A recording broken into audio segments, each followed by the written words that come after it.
We're starting the Good Things for Good People ad campaign, and we're doing our first project for it. If you want more info on this project campaign and how to nominate someone to get a quality product from us, go check out my other video. It's going to be up just before this one, and it's going to be in the same playlist. But today's project is for a Master Sergeant in the Army National Guard. He's in my unit. This will be his last drill in 37 years of service. He was actually a platoon sergeant in a different unit when I enlisted into that unit, so I've known him my whole career for 14 years. So awesome guy, awesome leader, very well respected, very deserving of something nice from the unit. We're going to do this for basically cost. That's how I've done all these farewell gifts for my unit, is basically whatever they can scrape together, or as long as they cover the materials, I'm pretty happy. So anyway, I'm going to show you guys how to do it. I have blurred out his name because I don't know if I have his permission or not to put his name out there on the internet. But anyway, I'll show you guys how this whole process looks like and show you the final product. So this guy was an engineer his entire career. He was in the 133rd Engineer Company in Laramie, Wyoming when I enlisted in, and he's still running the engineer section in Camp Guernsey, Wyoming, which is where we're at now. So this is the Engineer Castle. It is the official emblem of the Army Engineer Corps. Awesome design. We actually have these for sale on our Etsy page. It's just the castle. It's from this point up. It comes in either red or black. The black is a hammer tone black. It looks really nice. The red is a transparent red. So this gray here is actually a brushed aluminum. This is just how we render it so we can see it against a white background, but it's very high contrast, very nice looking finish. And then what I did is I just added a foundation here on the bottom of it, so it kind of looks like this castle is built on dirt. And here we're going to have his name and his dates, and thank you for your dedicated service, which I think it's going to be really nice. We're not going to do again, this is not a color matched rendering. This brown is actually going to be copper vein, so it's going to be kind of like the texture of dirt. It's one of our best selling colors. It looks really nice with brushed aluminum underneath it. The rendering doesn't really do it justice. It's just kind of to get sizing and all that. This product, this Engineer Castle on our Etsy page, if you were to buy one, it's going to have a hole right here and right here, so that way you can hang it on your wall. I've went ahead and deleted those on this rendering because we're going to put standoffs on the back so it floats up off the wall. And I also think we're going to put lights on this. I'm not totally sure about the lights yet, but I think we're going to try to put lights on this as well. So that's why I've went ahead and deleted those holes, is because they're just unnecessary and quite frankly ugly when you're not using them. But anyway, we're going to go ahead and get this cut out and get it rolling and see if we can't finish this today.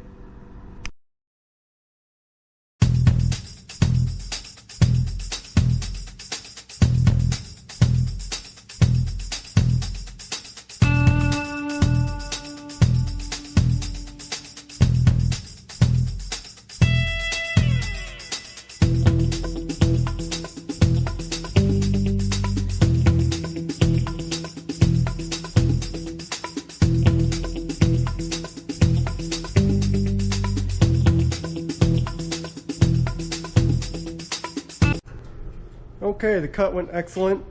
This is what it looks like. It's 18 inches wide. I usually do about 18 inches for a few reasons. One, it's about the width of a body, so when he's standing on stage, he can very easily hold it up. Two, we don't want it to be super obnoxious and super big. We also did this out of 1/8 inch aluminum. I don't know how well the camera can pick that up. Most of our aluminum stuff is out of 063, which is 16th inch, so it's super light and it's easy to hang on a wall, and there's just no need for thicker material. The reason we're doing this one out of thick material is because we're going to be welding on the back side, and we need that thickness to be able to weld to it without it warping significantly. So next thing we're going to do is we're going to get this sucker all cleaned up and get the brackets welded on the back. and then from there we'll be able to brush it and get it ready for paint. You'll notice that none of the design is in here yet. Reason for that is we're going to do the design in paint. If we were to try to plasma cut all that design out and all the letters, we wouldn't have any material left. So we're going to do the entire design in paint. So for plasma cutting, all we needed was the perimeter, and it turned out great.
Alright, we have an initial brush on it, and we've also got the backside cleaned up. If this was not getting welded on, this would now be powder coat ready. So this is the backside. We just run a wire wheel over it. Aluminum has kind of a oxidation layer. You can think of it like mill scale on steel. It's not, that's really the same.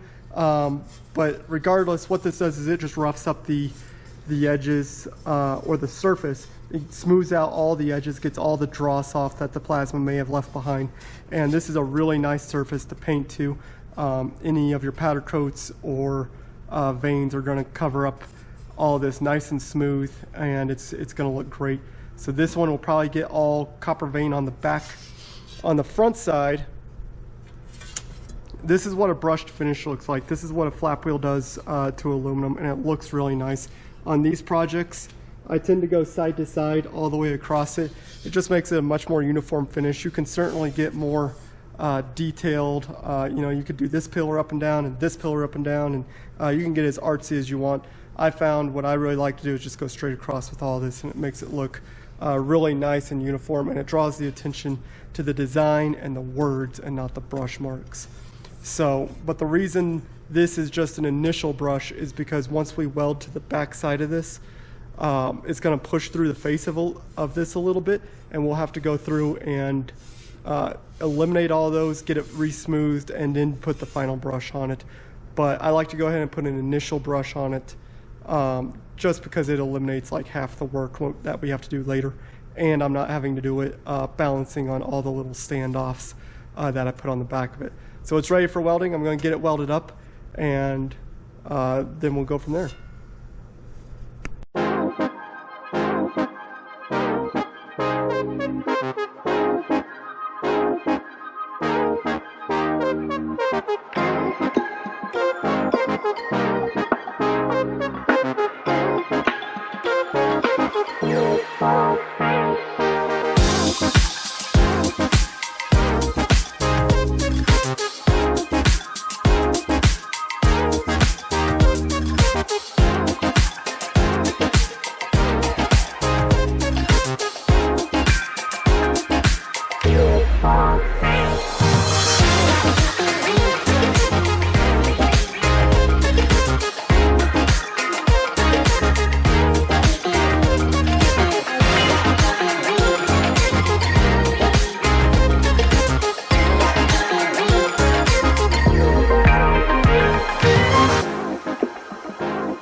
Okay, this is what the back side of one of these is going to look like.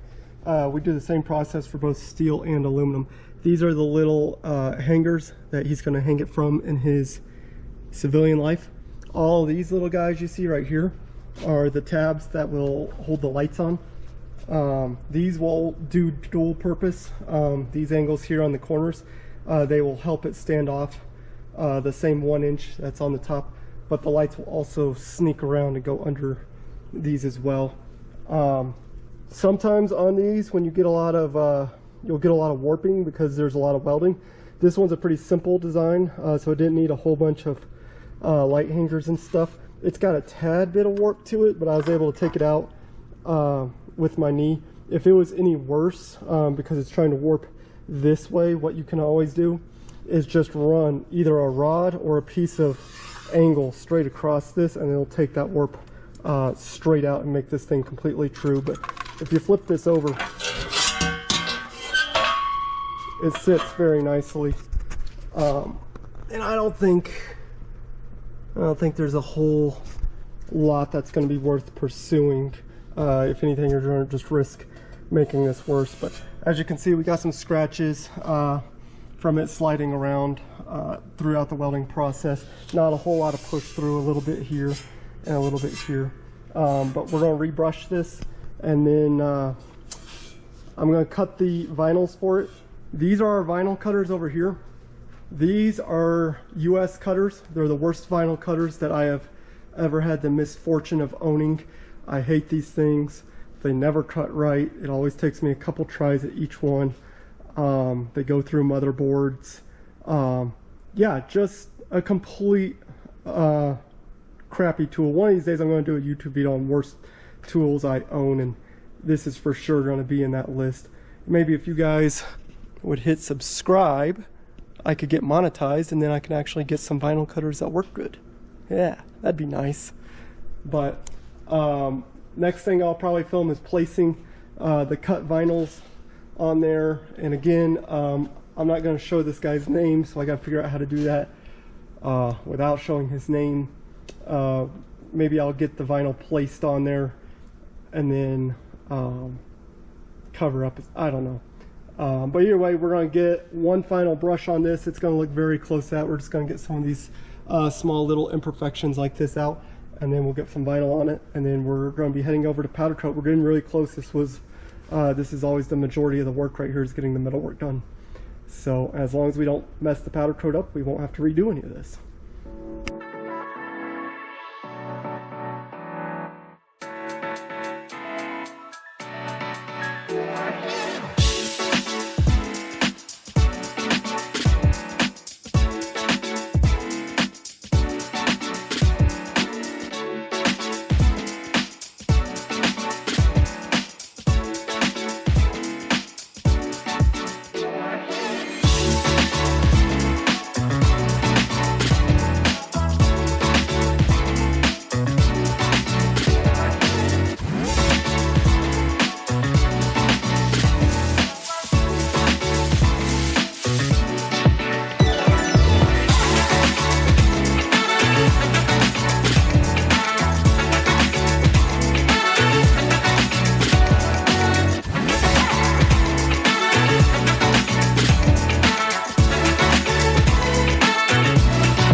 Okay, vinyl went good, brushing went good, and the vinyl going down actually went good.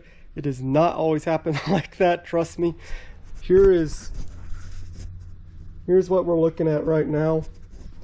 This is temporary vinyl. It is not permanent, so it will come off over time, which is good because we want it to come off here in about an hour or so. We did miss an eye. The dot for eye on dedicated. That's fine. We usually miss a couple of things on a piece this size, so we did really good just getting away with one dot on this one. Usually I wait till it's down on the product, and then what I'll do is I'll go back and I'll just cut the little tiny parts I need. The big oven is heating up. I have not had the air compressor on all day because I've been trying to film this for you guys. So I'm going to cut another eye and get it placed down on here, get the air compressor going, and we'll get set up over in the paint shop. We're going to do the top first in red because it's a transparent red, and then we'll do the brown second on the bottom here. So after I get the dot on, I'll probably get this masked off and just get it ready to go. So next time you see this, this whole bottom section will be covered, and we'll just have this exposed castle to do in red. But I'm going to get all set up, and you should be seeing this getting painted here next.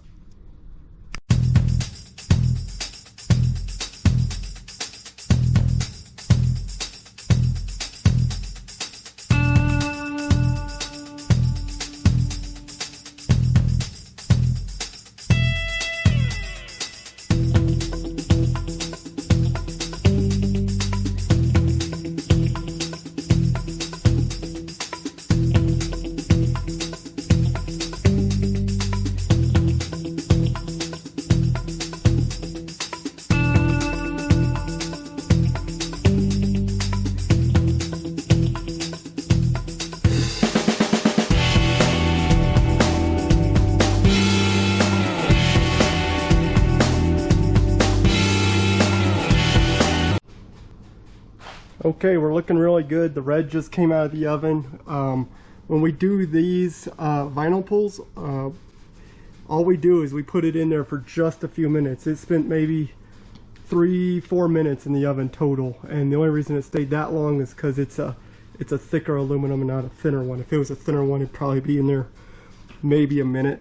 But right now it's all crystallized, so it is a solid paint that has flowed out, but is not fully cured. So what we're going to do is we're going to give this just a minute or two to cool down. It's way too hot to touch right now, but once it gets to the point where we can get that vinyl off without messing up the paint, we're going to go through and we're going to take all this black vinyl off, and then we're going to stick it back in the oven for probably 30-45 minutes, and we're going to let this cure out. That way we can mask over it and do this bottom section. But so far looking really good. I'll see if I can't get this set up in a good view for you guys to watch the vinyl come off.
Alright, there you have it. All the vinyl's off. Everything went nice and perfect.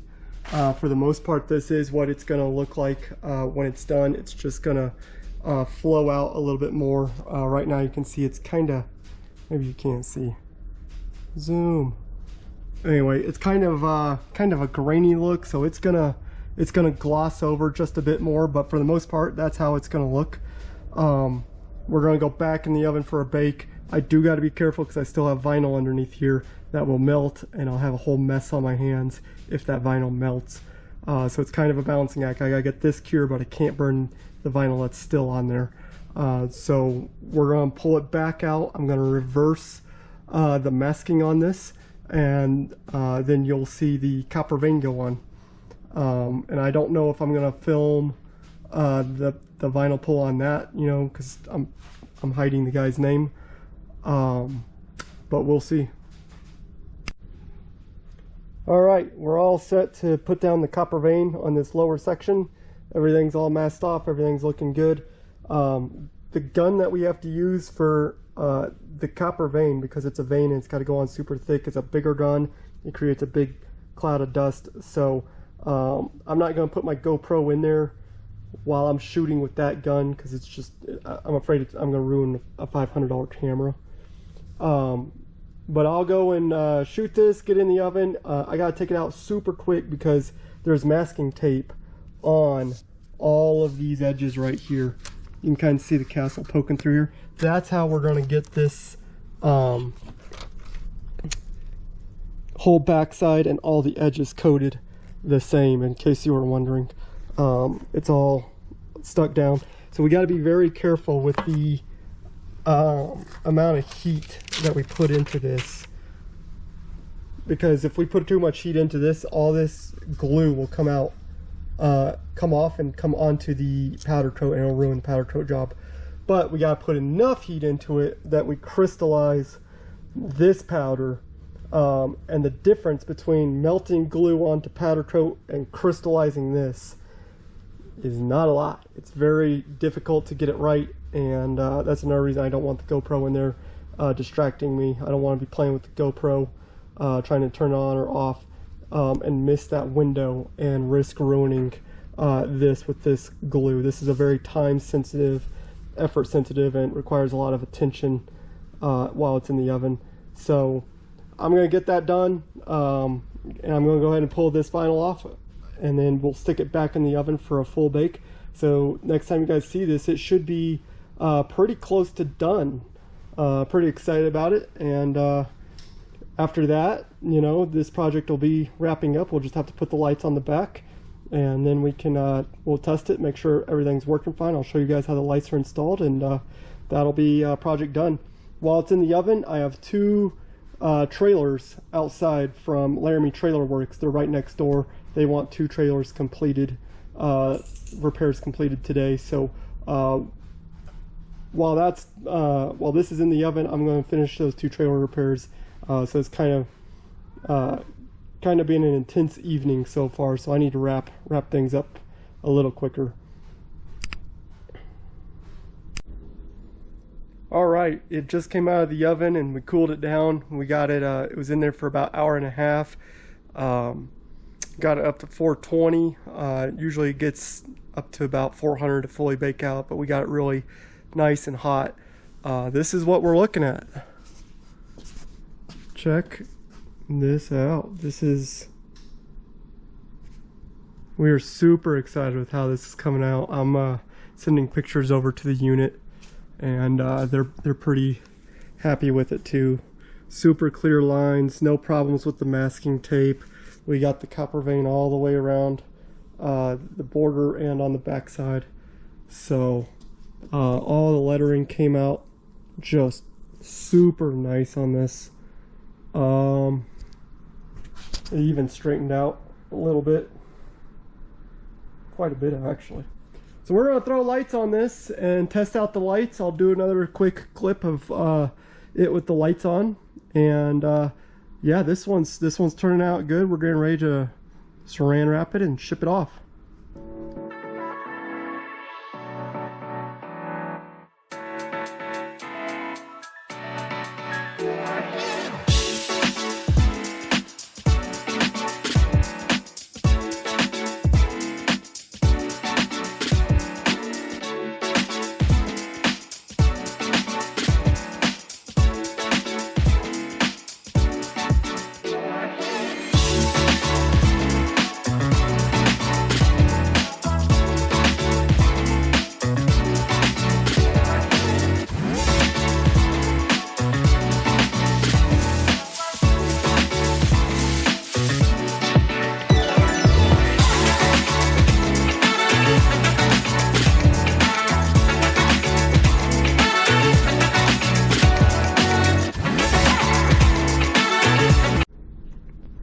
Alright, this is how the lights go on.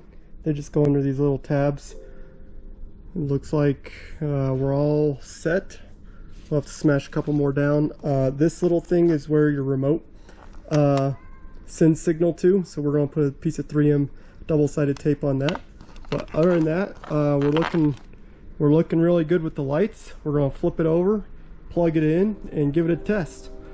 Some of you may be asking, Adam, why didn't you test the lights before you put it on and did all that work? And the answer is very simple. I like learning lessons the hard way multiple times. So we're gonna test the lights, make sure they work good. They should. It's been probably 2 years since I put a bad light set on. So, but I'll show you guys how this looks with lights. All right, we're testing the lights. We got red on right now. This does all sorts of fancy colors. It does green, blue, white. You can mix and match them if you want. I don't know how well the GoPro's picking any of this up. Get some color right there, but anyway, we're super happy with how it turned out. Everything's looking really good on it, performing as it should. Super happy with how the paint on this turned out. I think this guy's gonna really like it. He's a very humble guy. He doesn't ask for a whole lot. I think he's gonna be really appreciative of it. Again, I have just these engineered castles for sale on Etsy. You can get them in either thick or thin aluminum. You can get them in either red or black. You just can't get it with people's names on it or with lights. But if you do want to be considered for the for an item to be made for someone almost free of charge or for cost as a part of the Good Things for Good People campaign, be sure to send me an email or go check out my video. I'm making another video on how to put in a request. It's not an order, it's a request to be considered for that as well. So thanks for watching. I'm going to get a few more details wrapped up on this and get it in some saran wrap and start packing up to go to drill this weekend. Thanks, guys.